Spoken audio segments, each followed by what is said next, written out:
오늘 본문은 욥기의 마지막 장입니다. 욥의 인생을 한마디로 말하면 고난이요. 그는 고난의 대명사입니다. 욥은 자기에게 주어진 삶의 무게를 이렇게 말했어요.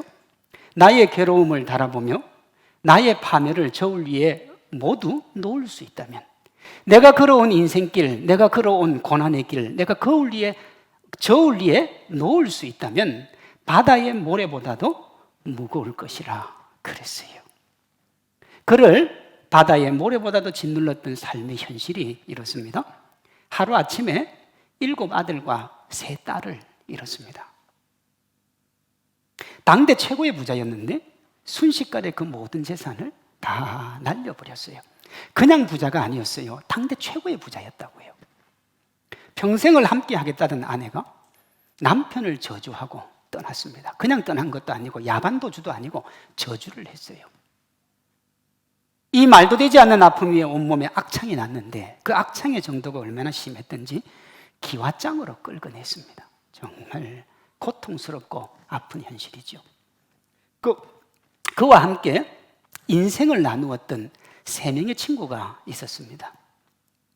고통스러운 현실, 아픈 현실에 처했다는 말을 듣고 그 친구들이 와서 위로를 하러 왔는데 말을 못 하겠는 거예요. 그 비참함이 이루 말할 수가 없었어. 친구들이 처음에는 위로를 하다가 아무리 생각해봐도 이거는 욥이 무슨 잘못을 하지 않고야 어떻게 이런 일이 벌어질 수 있었겠나 그러면서 친구를 위한 위로가 욥의 가슴에 비수로 꽂힙니다. 얼마나 욥이 견딜 수 없었든지 욥이 이렇게 말을 해요. 욥이 입을 열어 자기의 생일을 저주하니라. 내가 난 날이 멸망하였더라면, 그 날이 캄캄하였더라면, 그 밤에 자식을 베지 못하였더라면, 어찌하여 내가 태에서 죽어나오지 아니하였던가? 어찌하여 내 어머니가 해산할 때에 내가 숨지지 아니하였던가? 인생을 돌아보니까 괜히 나왔더라는 거예요. 그런데 당대 최고의 부자였어요. 부도 누리고 영광도 누리고 행복도 누렸는데 그 행복이 다 떠나고 나니까 내가 왜 태어났던가? 내 어머니가 왜 나를 낳았던가? 내 인생이 이렇게 힘들고 고단한데. 이렇게 자신의 삶 전체를 부정하는 욥. 여러분 어떻게 됐겠어요? 그 인생의 결말이 뻔하죠. 볼 것도 없어요. 그런데 오늘 본문에 보면 이전보다 더 성숙한 믿음의 사람으로 서 있습니다. 6절요. 그러므로 내가 스스로 거두어드리고 티끌과 제 가운데서 회개하나이다. 욥이 지난날의 자신의 삶을 회개합니다. 회개한다는 말은 하나님을 제대로 믿겠다는 거예요. 이제 내가 하나님 제대로 믿겠습니다. 그런데 우리가 욥기를 알면 이게 말이 안 된다는 걸 알아요. 욥의 신앙이 얼마나 좋은 줄 압니까? 욥이 기가 막힌 신앙을 가지고 있었어요. 욥기 1장 4절에서 5절이요. 그의 아들들이 자기 생일에 각각 자기의 집에서 잔치를 베풀고 그의 누이 3명도 청하여 함께 먹고 마시더라. 그들이 차례대로 잔치를 끝내면 욥이 그들을 불러다가 성결하게 하되 아침에 일어나서 그들의 명수대로 번제를 드렸으니 이는 욥이 말하기를 혹시 내 아들들이 죄를 범하여 마음으로 하나님을 욕되게 하였을까? 마음이라 그랬어요. 욥이 알았어요. 자기 자녀들 10명은 겉으로 볼 때 하나님 앞에 죄 안 짓는다는 걸 알았어요. 왜? 그만큼 깨끗하게 자녀를 잘 키웠기 때문에. 그런데 혹시라도 그 마음으로 하나님 앞에 죄 지은 게 있을까 싶어서 욥이 자녀들을 위해서 번제를 드렸어요. 그러니 욥의 신앙이 얼마나 기가 막힙니까? 욥기는 그의 신앙을 이렇게 말합니다. 우스 땅에 욥이라 불리는 사람이 있었는데 그 사람은 온전하고 정직하여 하나님을 경외하며 악에서 떠난 자라. 만약에 이걸 사람이 했다 그러면 믿을 수가 없어요.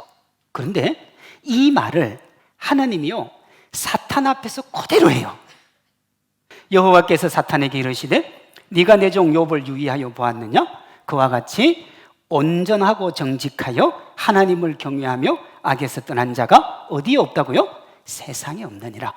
욥보다 믿음 좋은 사람이 세상에 없는 거예요. 이런 믿음의 사람 욥이 하나님을 제대로 믿겠다고 하고 티끌과 제 가운데서 회개하겠다 그래요. 이 도대체 무슨 말일까요? 업그레이드요. 어제보다 오늘 더 나은 믿음의 성장과 성숙이요. 이 42장 바로 앞인 38장에서 41장까지가 하나님이 욥에게 하시는 말씀이에요. 자, 1장부터 37장까지 욥이 그가 걸어왔던 인생길도 얘기하고 그가 살아왔던 얘기도 얘기하고 그가 친구들과 했던 얘기도 나와요.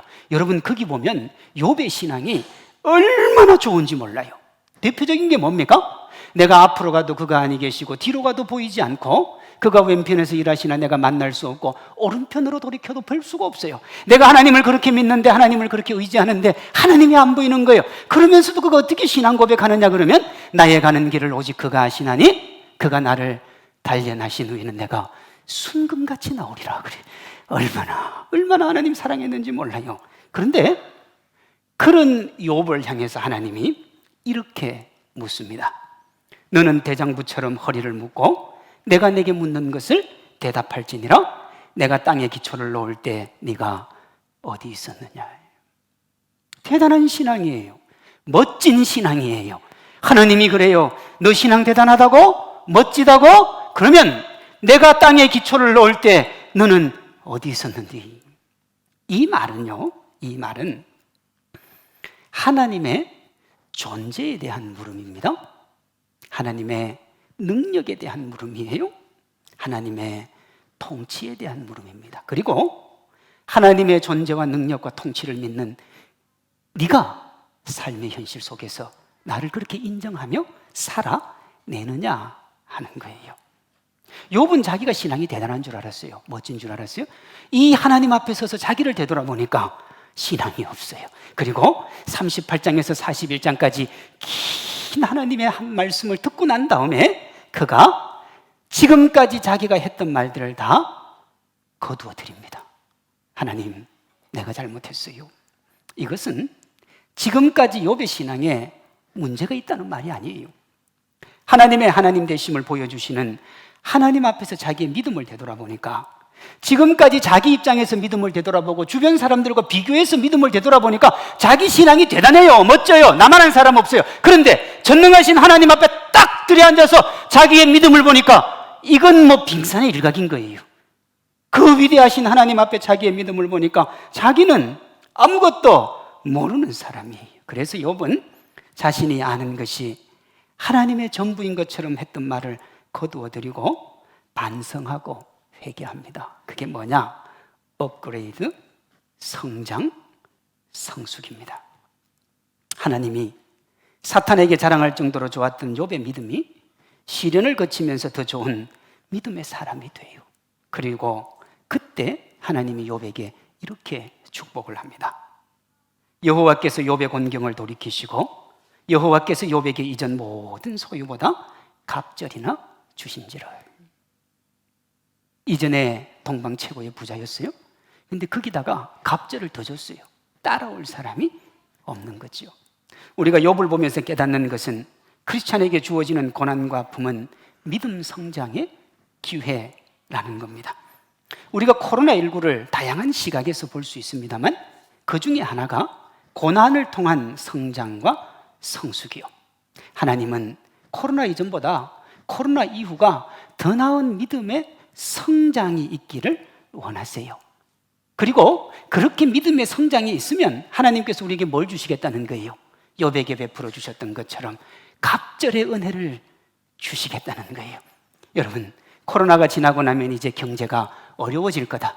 회복이 불가능할 거다. 과거로 돌아갈 수 없을 거다. 이 힘들고 어려운 시간을 어떻게 이겨낼까?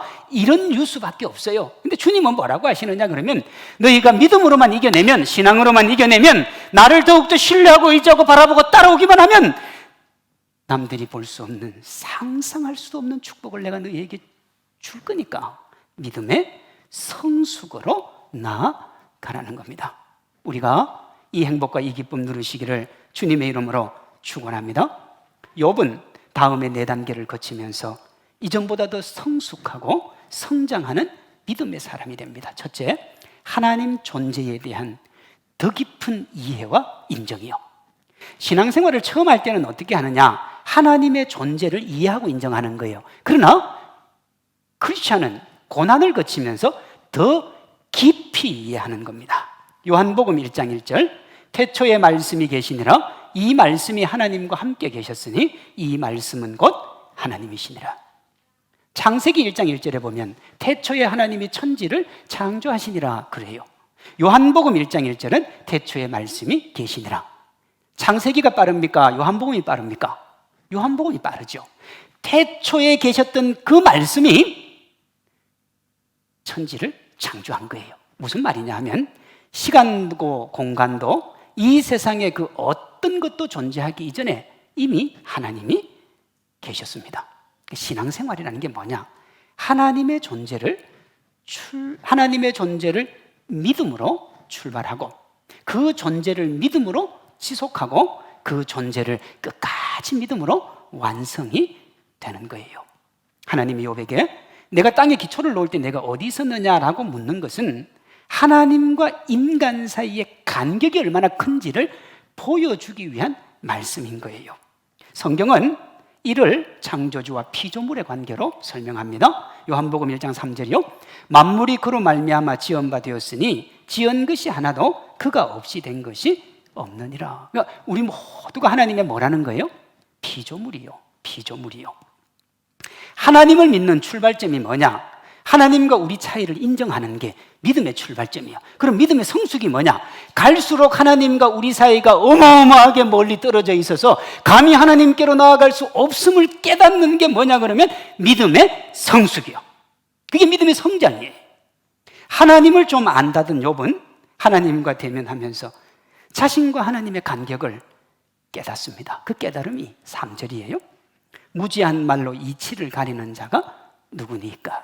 누가 하나님 무지하게 하나님 앞에 덤빕니까? 누가 하나님을 안다고 얘기했습니까? 그래 놓고는 뭐라고 그랬느냐 하면 내가요. 나는 깨닫지도 못한 일을 말하였고 스스로 알 수도 없고 헤아리기도 어려운 말을 하였나이다.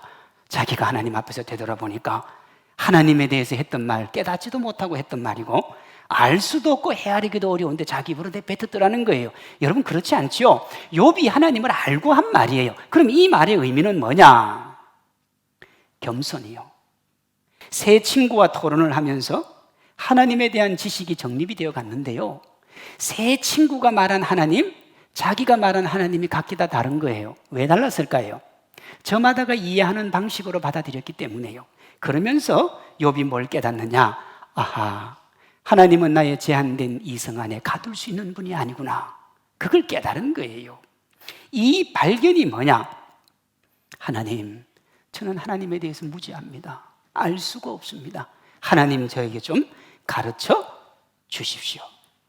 정말 무지한 사람이 누구냐 그러면 하나님에 대해서 모두 아는 것처럼 말하는 사람이 정말 무지한 사람이에요. 벼가 익으면 고개를 숙이는 것처럼 하나님의 존재를 인정하면 겸손해집니다. 그러니까 겸손한 사람이 성숙해져 가는 사람이에요. 하나님은 어떤 사람의 사상이나 글 속에 있는 가상의 존재가 아니라 여전히 살아계시고 역사하시며 온 우주 만물을 주관하시는 전능하신 하나님인 줄로 믿습니다. 둘째, 좀 더 성숙한 믿음의 길은 더 깊이 하나님의 능력을 인정하는 거예요. 어떤 사람은요, 어느 정도까지만 하나님을 인정합니다. 그리고 그 인정의 정도를 넘었으면 안 믿어요. 사복음서에 보면 제자들이 예수님이 죽은 자를 살리고 병든 자를 일으키는 건 믿었는데 뭘 못 믿었느냐 그러면 바람과 바다를 순종하게 하는 걸 안 믿습니다. 그러니 그 어려움이 닥치니까 어떻게 합니까? 예수님도 유령으로 보잖아요. 그러니 믿음의 성숙이라는 게 뭐냐 그러면 더 깊이 하나님의 존재와 하나님의 능력을 믿는 거예요.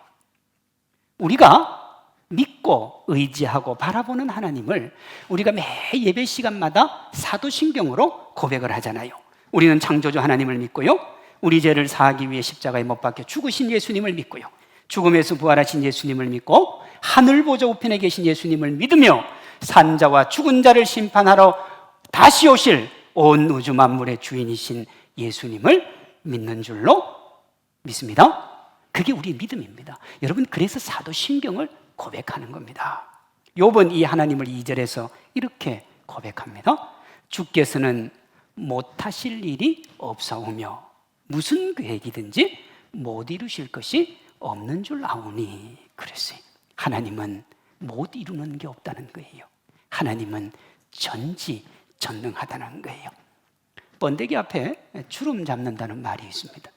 번데기는 다 주름으로 돼 있는데 주름 한 서너 개 잡힌 게 와가지고 야, 나 주름 멋지지. 그러면 번데기가 웃는다 이 말이에요.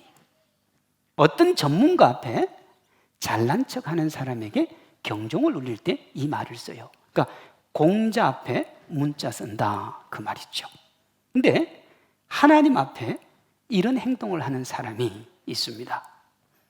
예수님에 대해서 잘 모르면서 하나님도 모르면서 조금 배우고 그걸 가지고 하나님의 전부인 것처럼 말하는 사람들이 있어요. 자기가 다 안다는 거예요. 자기가 전부라는 거예요. 여러분 인터넷 보면요 이런 분이 있어요. 주일날 예배 안 드려도 천국 갈까요 안 갈까요? 여러분 천국 가고 안 가고는 누가 결정합니까?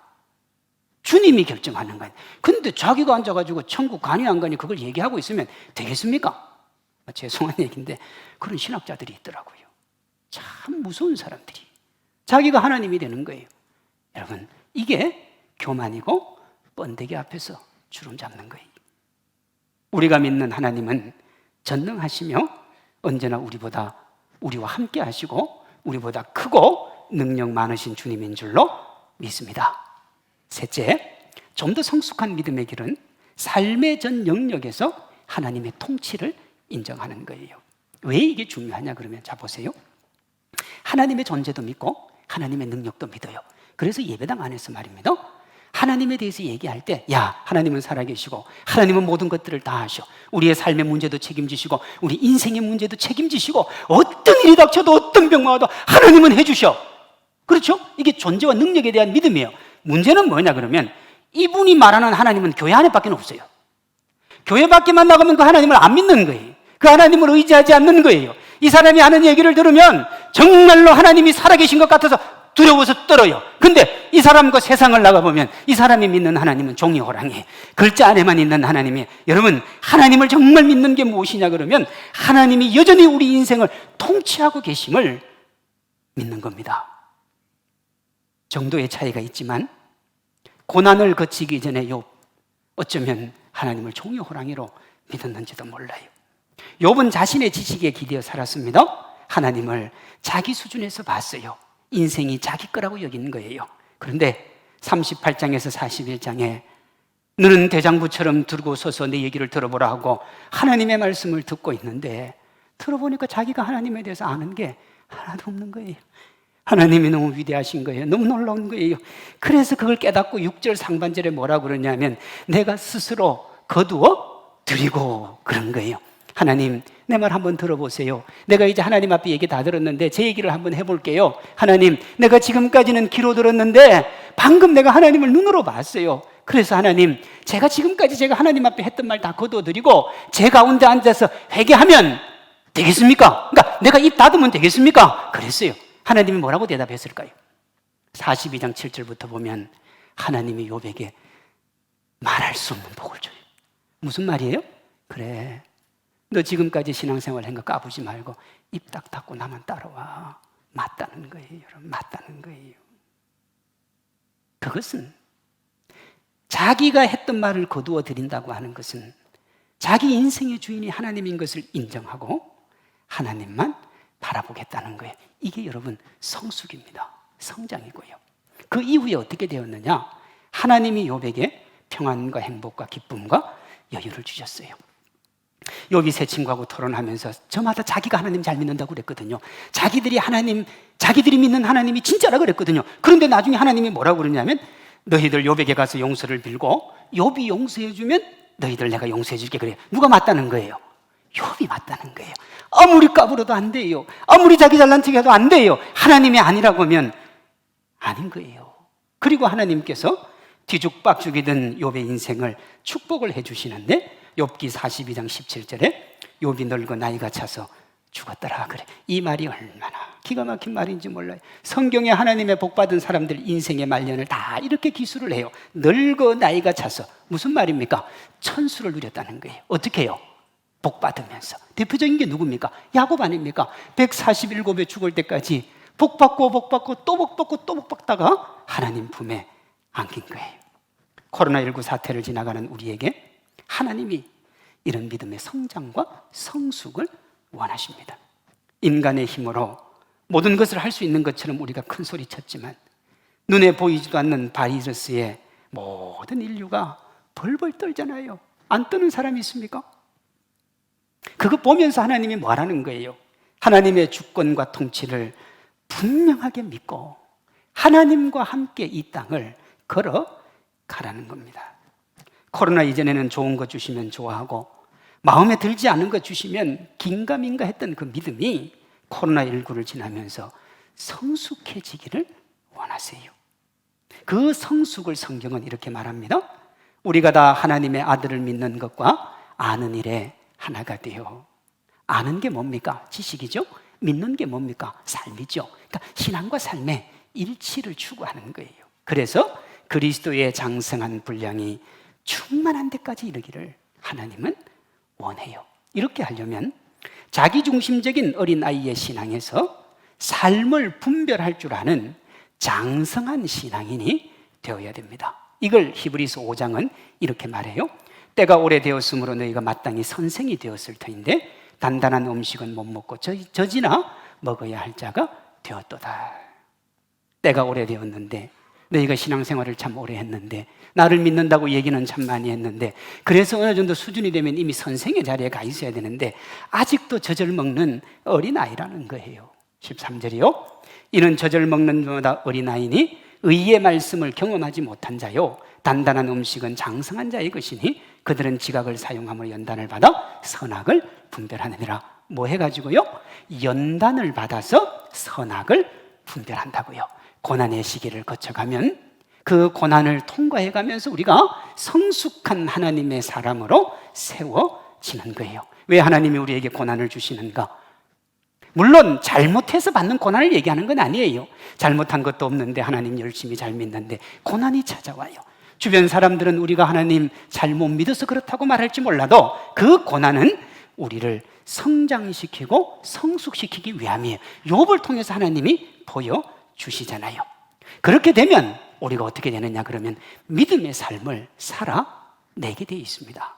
자연스럽게 네 번째로 이어지는데 좀 더 성숙한 믿음은 하나님의 존재나 능력, 통치를 인정하는 삶을 사는 거예요. 여러분, 하나님의 존재와 능력과 통치를 믿는 것이 정말 중요한데요. 이건 안 보입니다. 그래서 요 세 가지만 가지고 예수님 믿는 것 딱 드러내면 신학교 교수가 예수님 제일 잘 믿죠. 그렇죠? 하나님의 존재에 대해서 설명하고 능력에 대해서 설명하고 통치에 대해서 설명을 해요. 그래 제일 잘 믿어요. 근데 사실은 그 믿음을 누가 확정 지을 수 있습니까? 그래서 나오는 게 삶이에요.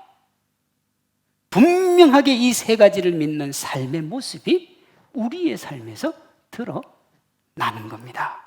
믿음의 삶이 중요한 거죠.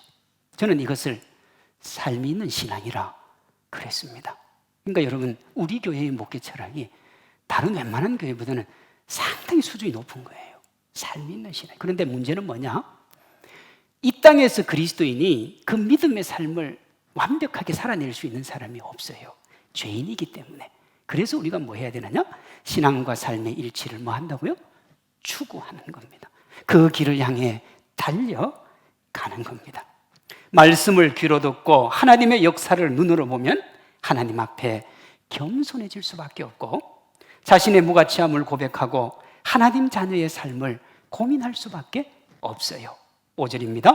내가 주께 대하여 귀로 듣기만 하였사오나. 전에는 들었어요. 들었을 때는 할 말이 너무 많은 거예요. 들었을 때는. 왜?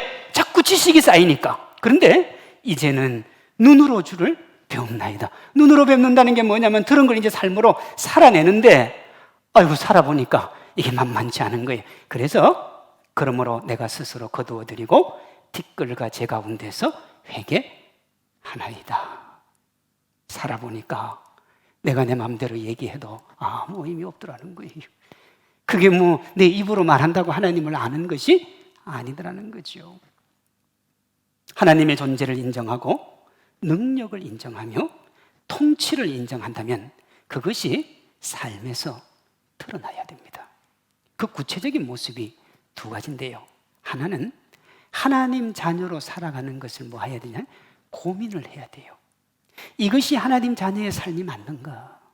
내가 이렇게 살아가는 것이 하나님이 기뻐하시는 것이 맞는가? 고민해야 된다고요. 그저 일주일에서 월요일부터 토요일까지는 내 마음대로 내 뜻대로 세상의 원리대로 살다가 주일날 교회 가려니까 조금 깨름직해요. 그래서 어떻게 해요? 봉투에 헌금을 넣어요. 그리고 하나님 앞에 가서 감사헌금 드리면서 하나님 그냥 이렇게 우리 서로 처리합시다. 여러분, 그걸 누가 믿음이라고 그래요? 그걸. 하나님 자녀의 삶에 대한 고민이요. 또 하나는 말수가 적어집니다. 말수가. 무슨 얘기냐 그러면 이사야가요, 하나님의 파송을 받을 때 하나님이 이사야 입술을 숯불로 건드립니다. 왜 건드렸을까요? 너 이제부터 나가가지고는 네 말 하지 말고 누구 말 하라는 거예요? 내 말만 하라는 거예요. 내 말만. 여러분, 엘리야가 로뎀나무 밑에서 죽기를 청하면서 자기가 하고 싶은 얘기를 하나님한테 다 해요. 내가 하나님을 이렇게 잘 믿었는데 죽게 생겼습니다. 하나님 이렇게 잘 믿는 나밖에 안 남았습니다. 이게 뭐 하는 겁니까? 하나님이 듣고 또 견디다가 견딜 수가 없어서 호렙산에서 나타나셔서 뭐라고 하는 줄 압니까? 야, 너 말고도 7,000명 더 있어. 너같이 나를 잘 섬기는 사람 말도 없이 섬기는 사람이 7,000명이나 더 있어. 여러분, 그 말 듣고 그때부터 엘리야가 주님이 불병거 내려서 데리고 갈 때까지 입도 뻥끗 안 합니다. 왜 안 합니까? 자기가 괜히 얘기해봐야 하나님 영광만 가리게 되니까요. 도마가요, 내가 주의 손가락에 못 잘린 자국에 손을 넣어봐야 내가 믿겠다고 주님이 와서 보여주고 난 다음에 뭐라고 그러냐면 보지 않고 믿는 자가 복되도다. 그 말 듣고 난 다음에 도마가요, 땅끝까지로 주의 복음 전하다가 그냥 조용히 하나님 품에 안겼어요. 삶보다 말이 앞서는 이는 어린아이의 신앙입니다. 성숙하지 못한 크리스찬은 선악을 구별하지 못해요. 그러니 아무 말이나 던지고 그것을 하나님의 말씀이라고 우깁니다. 아니면 말고. 그러니 어떻습니까? 분란이 끊이지가 않는 거예요. 선악 구분을 해야 되는데 구분 자체를 안 해요. 교회 다니는 사람들은 말을 잘한다 하는 소리가 있잖아요. 오늘 말씀에 따르면 그건 여러분 칭찬이 아니라 욕이죠. 욕입니다, 여러분. 그건. 우리는 말을 잘한다는 평이 아니라 삶이 다르다는 평가를 들어야 돼요. 하나님이 삶보다 말이 앞서는 우리의 문제를 우리가 보게 하기 위해서 저는 이 코로나19를 통해서 하나님이 우리의 입을 막으신 것이 아닌가. 그게 마스크입니다. 말하지 말라고 해요. 한번 네 인생을 되돌아보라고. 그렇게 말 많이 했는데 네가 정말 나를 제대로 믿기나 믿었는가. 아마 하나님이 그런 뜻이 있지 않나 생각을 합니다. 또 하나, 너무 단순하게 와서 예배당에 와서 그저 형식적으로 드리는 예배를 보면서 그것이 진실로 나에 대한 예배인가를 돌아보게 하기 위해서 지난 수주 동안 하나님이 예배당의 문을 닫은 것이 아닌가. 신앙의 연륜에 대한 자랑은 많은데 참된 예배자가 그렇게 많지가 않아요. 사랑하는 성도 여러분, 사람들은 수준이 향상될 때 감탄을 해요. 제가 미국에서 공부를 할 때 우리 딸이 그때 2살인가 3살 때인데요. 아니, 애가 화장실을 갔는데 거실에 나와서 제 손을 이렇게 끌어당기는 거예요. 와보라는 거예요. 째매난 애가. 그래 가봤더니요, 손가락으로요 이렇게 얘기하는데 변기 안을 보라는 거예요. 그래 보니까요, 죄송합니다, 요만한 똥이 하나 똥 떨어져 있는 거예요. 그게 뭐냐 그러면 우리 딸이 태어나서 처음으로 자기가 똥을 가린 날이. 자기가 봐도 되긴 했던지 안빠를 칩니다. 똥을 보라는. 여러분, 제가 그거 보고 우리 아내하고 둘이 박수를 치면서 얼마나 기뻐했는지. 이야 행복하다. 저는. 우린 다 가리잖아요. 그게 뭐가 박수 칠 겁니까? 근데 왜 박수를 치느냐? 기저귀만 찾던 아이가, 기저귀에 똥만 넣던 아이가 그걸 가린 거예요. 그러니까 성장한 거죠. 기던 아이가 그럴 때, 자기만 생각하던 아이가 고맙다는 말을 표현을 할 때 사람들은 감동을 하고 감탄을 합니다. 업그레이드죠. 하나님도 마찬가지입니다. 우리 믿음의 수준이 성장할 때 하나님이 감탄을 하는 거예요. 야, 내가 너에게 코로나를 줬는데 2달이 지나고 3달이 지난 사이에 네 믿음이 그렇게 성장해서 내가 너무 기쁘다. 내가 행복하다. 내가 좋다. 내가 즐겁다. 하나님이 코로나19 이전보다 성숙된 우리의 믿음을 보고 감탄하기를 원하십니다. 모든 것보다 먼저 계셨고 그 모든 것을 창조하셨으며 지금도 여전히 만물을 통치하고 계시며 앞으로도 다스릴 그 하나님을 예배하고 삶의 현장에서 살아내므로 우리의 믿음이 좀 더 성숙해지기를 소망합니다. 그로 말미암아 하나님이 이전보다도 성숙하고 성장한 욥에게 차고 넘치는 축복을 쏟아 부어 주신 것처럼 우리 모두에게도 하나님이 말로 다 할 수 없는 축복과 은총 쏟아 부어 주시고 우리 모두가 그 축복 누리시기를 주님의 이름으로 축원합니다.